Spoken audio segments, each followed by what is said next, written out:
Infoca Entrevista. Olá, internautas do Infoca. Estamos começando mais um Infoca Entrevista. Sou Elias Melo e tenho ao meu lado Felipe Lima. Olá, Elias. É um prazer estar participando de mais um Infoca Entrevista. Estamos com Antônio Máximo, estudante de jornalismo SESMAC e coordenador pedagógico do Macrocampo e Artecultura.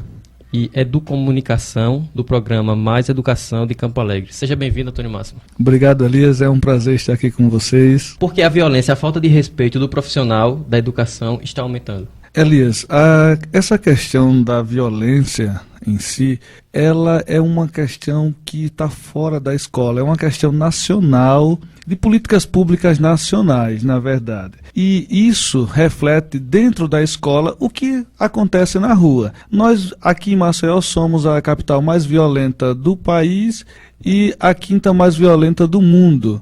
E isso nós poderíamos refletir em quê? Em sala de aula. O que acontece de violência em sala de aula é um reflexo do que vem na rua, da rua em si.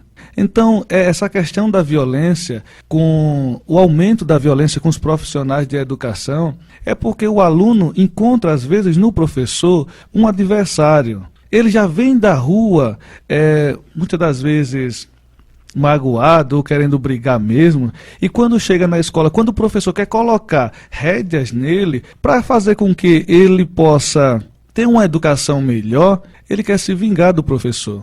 E com isso chega a ter, às vezes, a violência até física mesmo. Não só a verbal, porque a verbal é algo muito comum em sala de aula. Mas a física, ela não é tão comum. Mas hoje está ficando comum.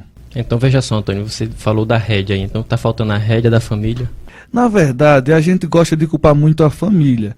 Só que o exemplo em si não deveria vir só da família, mas do sistema. A culpa disso tudo é do sistema. Vivemos num sistema que massacra as pessoas, que tira até o suprassumo das pessoas. Então, os nossos representantes, líderes políticos, não dão exemplo. A família, muitas das vezes desestruturadas, pai que às vezes tem até condição financeira, mas que não tem tempo para cuidar do filho, para dar a educação do filho. Pai, mãe trabalha, o filho fica sozinho em casa com empregada, ou alguém da família. E às vezes a família não tem estrutura financeira, os pais não cuidam dos filhos, então eles são criados na rua. Tudo isso, eu acredito que a causa disso tudo não seria da família em si, seria do sistema que reflete na família, que reflete na criança e no adolescente. Então, na sua opinião, qual a solução para a educação pública? Primeiro, as pessoas aprenderem a votar em representantes que realmente tenham compromisso com o povo. A partir daí, que as pessoas aprenderem a votar, as coisas começam a mudar, porque as políticas públicas de educação e todas elas começam a existir para aquele que mais precisa, que é o desassistido da sociedade. Quando isso vier a acontecer, aí eu acredito que o Brasil começa a mudar. Porque no Brasil é aquela questão de onda do momento. Teve as manifestações o ano passado, o povo pedindo saúde, trouxeram o médico cubano, não sarou o problema. No entanto, amenizou, o povo se calou. O gigante dormiu. Era só isso que o gigante queria, como foi muito questionado nas redes sociais. Então, essa questão em si, da violência, da mudança, melhorar a educação, para isso precisa que o povo brasileiro aprenda a votar, a ter representantes que realmente representem o povo, e não que dê, de certa forma aqui em Alagoas, que é muito comum a compra do voto, não que dê num momento 50, 100 reais por um voto e aquela pessoa vote nele em si. Que o eleitor não exija dinheiro, não queira dinheiro no momento, exija assim trabalho e políticas públicas voltadas para ele. Eu acredito que assim a gente consegue ter uma sociedade mais justa e igualitária. Mas a política, ela não parece demonstrar interesse de investir na educação. Como é que aquele menos assistido vai conseguir ter consciência política, ter uma consciência melhor para votar nos seus representantes? Existe uma máxima que diz o seguinte: político que ganha a eleição não investe em educação. Se você quer ganhar a eleição, não invista em educação. Por quê? Porque a educação abre a mente das pessoas. Isso nos bastidores políticos é muito tratado, essa questão em si. No entanto, hoje, com a democratização da informação, qualquer pessoa, qualquer criança tem acesso à informação. Aquela senhora, dona de casa, que está lá no interior do estado de Alagoas, por exemplo, ela tem acesso ao rádio, ela escuta, ela sabe, quando ela vai no hospital público, o quanto ela sofre, e ela sabe que tudo isso é culpa da política, é culpa das pessoas que estão no poder, que deixam isso acontecer. Pergunte a qualquer pessoa, quem é o culpado disso tudo que está acontecendo no Brasil? Eles vão dizer primeiro os políticos. E pergunte a eles, quem é que coloca os políticos no poder? Eles vão dizer, sou eu. Então, o que falta, na verdade, é as pessoas se conscientizarem. Essa consciência, na verdade, já tem. Falta elas colocarem em prática essa consciência. E se unir também, né? E se unir. Antônio, seja muito bem-vindo. O que a comunidade escolar tem feito para conter o avanço da violência na escola? Felipe, a escola hoje em dia parece mais um pronto-socorro. Por quê? Eu trabalho numa escola que tem 1.300 alunos e lá todos os dias, não tem menos que 10 ocorrências não, de violência, de brigas entre eles, de discussão, de tudo que você imaginar. Então, a família transporta para a escola a responsabilidade de passar conteúdo e de educar. A educação que o pai e a mãe deveria dar, a família quer que a escola dê. Então, o que a escola pode fazer, ela já está fazendo. Aliás, ela está fazendo muito mais, porque o professor hoje, ele não é um profissional, ele é um missionário. Ele tem que ser pai, mãe, irmão, conselheiro, psicólogo, médico, tudo, para poder cuidar daquele coitado, entre aspas, aquela pessoa que é tão desassistido, começando de casa e segue pela rua. Então, o que a escola pode fazer hoje, dentro das suas limitações, ela está fazendo. Antônio, a quem é atribuída a violência na escola? A família, aluno, o professor ou a legislação? Essa violência na escola, como eu falei no princípio, ela já vem de cima. É uma violência que a população brasileira, pelo menos os menos assistidos, eles sofrem todos os dias, o desrespeito. Então, se o pai não tem trabalho, não dá uma vida digna ao filho, no mundo capitalista como é o nosso, o mundo do consumo, que todo mundo, ao tempo todo você vê na mídia, em todo canto, marca de sapato, marca disso, e o adolescente quer e não pode ter, porque não tem condições de comprar. O que é que acontece? Isso, de certa forma, começa a revoltar ele. E com essa onda de WhatsApp, de Facebook, que tudo é postado. Comprei um tênis novo, tirei foto, postei. Comprei uma bermuda nova, tirei. Então, isso, na cabeça do adolescente, esse mundo em si, ele quer fazer parte. Às vezes ele não consegue. Isso é um dos motivos que gera a revolta nele. Agora, de quem é a culpa disso tudo acontecer? Eu acredito que começa pelos nossos representantes e vem para a família e depois vem para o cidadão comum. Todo mundo é culpado, mas os maiores culpados são aqueles que podem fazer e nada fazem para que essa realidade mude, que são os nossos representantes, infelizmente. Antônio, você acredita que os conteúdos televisivos para os jovens influenciam no comportamento e caráter? Sim. Na verdade, o que nós somos? Nós somos um complexo, nós somos formados com o meio que nós estamos inseridos. Então, todo mundo que passa pela nossa vida influencia em nossas vidas. Tudo que nós temos contato influencia em nossas vidas. E o adolescente, como está na época de buscar, de querer conhecer coisas novas, tudo que ele vê na TV, nas redes sociais, no cinema, tudo isso influencia sim o seu comportamento. No entanto, não é decisivo para a sua vida, mas sofre sim uma boa influência, porque nós somos aquilo que nós vivemos. Na minha família tem costumes, tem valores que eu aprendi desde criança, eu vou crescer dessa forma e vou passar para a minha família, que eu vou construir. Agora, se na minha família só tinha coisas, gestos de violência, de agressividade, então em um certo momento eu vou demonstrar também esse gesto em algumas atitudes minhas, por mais que eu tente me policiar. Então tudo influencia, e essa questão da mídia tem um poder muito grande de influência nos jovens, nos adolescentes de hoje em dia. Você acha que a mídia cumpre seu papel na questão da educação brasileira? Essa questão é interessante, é uma questão da gente pensar. Qual é o verdadeiro papel da mídia? De vender ou educar? Então são questões que a gente precisa refletir sobre isso. Porque no mundo mercadológico, como a gente vive, onde tudo é vendas e vendas e vendas, então qual é o papel da mídia verdadeiramente? Eu acredito que se for educar, ela não está cumprindo. Se for vender, ela está cumprindo e muito bem. Até porque nós somos consumidores dessa mídia que aí está. Antônio, você que trabalha como coordenador e que trabalha para melhorar essa questão, e qual o grau de envolvimento da sua comunidade escolar? Eu, além de ser professor e hoje coordenar uma equipe, eu também faço parte de 2 conselhos lá no município onde eu resido, conselhos escolares, um conselho escolar e outro conselho do Fundeb. Os profissionais de educação é interessante, você pode ser de qualquer área. Quando você vai para a educação, parece que o seu pensamento muda. Você tem aquele sentimento de grupo, de querer dar o seu melhor em prol daquela comunidade. Então existe sim um grau de participação muito forte dos envolvidos, dos seus limites, porque infelizmente o professor ele é muito limitado, ele pode fazer muito, mas as condições que dão a ele são muito poucas, então ele fica limitado naquele mundinho.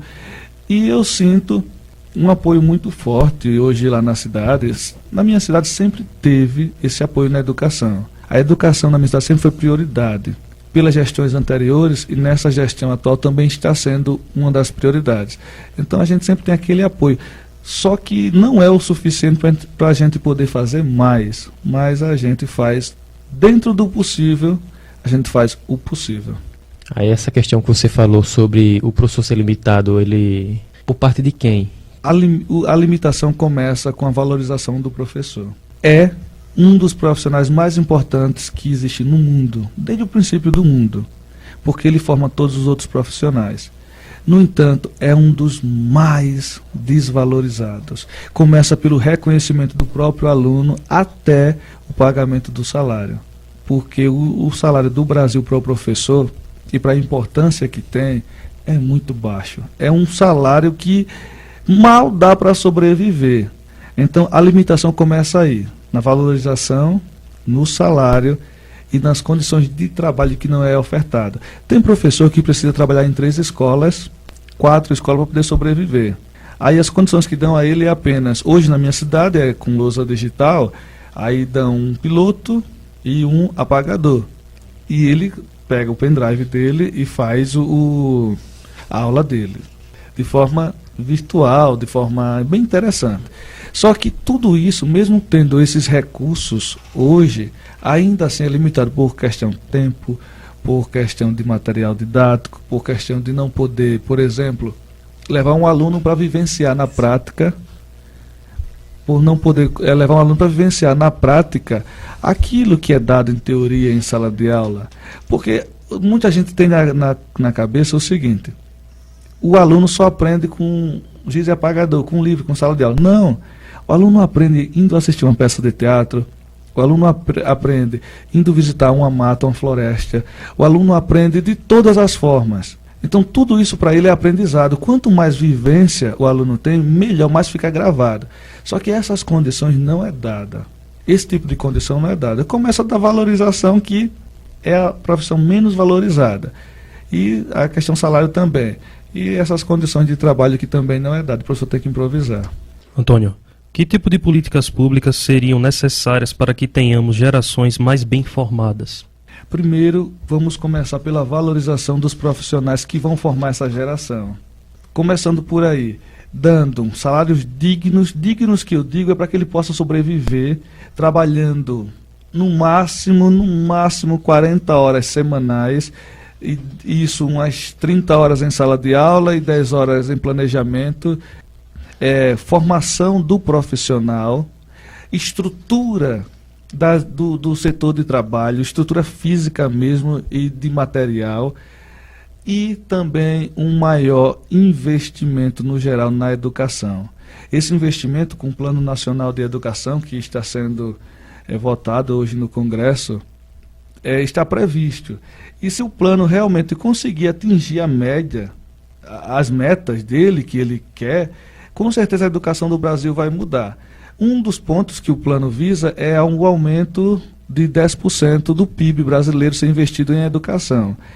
Isso acontecendo e sendo bem investido, sem aqueles desvios que a gente sabe que existe, sendo bem investido esse 10%, vai dar uma melhorada muito grande, porque os profissionais vão poder ter mais condições de trabalho, vão poder ter bons salários e a estrutura, o local e tudo mais vai melhorar. Só que as políticas públicas, elas não têm que ser só na educação, não. Elas têm que ser na segurança, têm que ser na saúde, têm que ser no transporte público, naquilo que é fundamental para a sobrevivência hoje em sociedade, para que a gente possa viver bem. São essas políticas públicas, no geral, que tem que melhorar. Agora, da educação em si, começando por essas que eu falei, já seria um grande avanço. E o Plano Nacional de Educação sendo implementado no Brasil e cumprido como está no papel, vai ser muito importante para essas mudanças começarem a acontecer.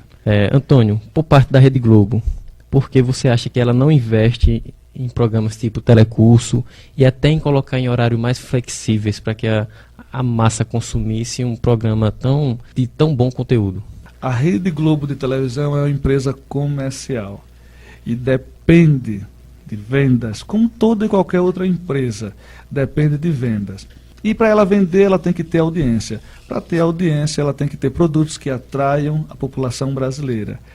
E a gente sabe que esses produtos, como o Telecurso 2000 e outros produtos educativos, não atrai tanto a atenção da população brasileira. Não atrai. Por que não atrai? Porque as pessoas não gostam, entre aspas, em geral, de produtos desse tipo. O que é que atrai? Novelas. E novelas, quando elas conseguem, de certa forma, ter um aspecto, como o autor Valci Carrasco conseguiu na última, Amor à Vida, que a cada dia é um capítulo diferente, com tramas sendo amarradas, desamarradas, costuradas, e isso vai atraindo a população. E com isso a audiência aumenta. No entanto, produtos como Telecurso 2000 ou outros voltados só para a educação, isso não atrai tanto. Um exemplo, pode-se pensar assim, mas poderia colocar novelas educativas. Está aí um exemplo, a novela Lado a Lado. Ela pegou uma época da história do Brasil e foi retratada na TV. A audiência foi muito abaixo do que a Globo esperava. A novela ganhou um Emmy, ganhou o prêmio maior da televisão mundial, enquanto no Brasil o valor dado a ela não foi o que ela realmente merecia.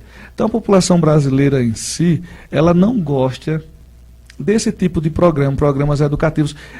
Um exemplo, Elias, para você ver que realmente a população não gosta desse tipo de programa. Quantos pontos de audiência da TV Brasil?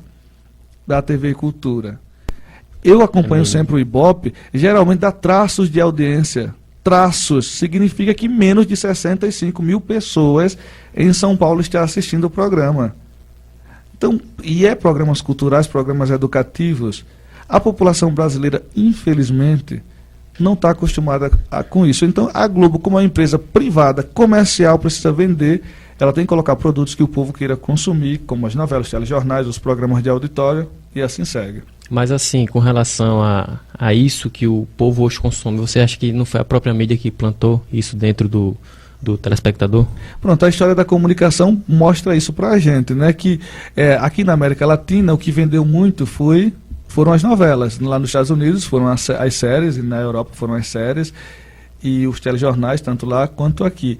Então, quando surgiu a televisão, por exemplo, esse formato de mídia televisão, quando surgiu, foram sendo testados formatos. E o que mais pegou aqui na América Latina, em especial no Brasil, foram as telenovelas. Assim terminamos mais um Enfoque Entrevista. Agradeço a Felipe Lima. Foi um prazer participar mais uma vez do Enfoque Entrevista. Elias, até a próxima. E obrigado, Antônio Máximo. Eu lhe agradeço. Muito bom estar aqui com vocês e até a próxima.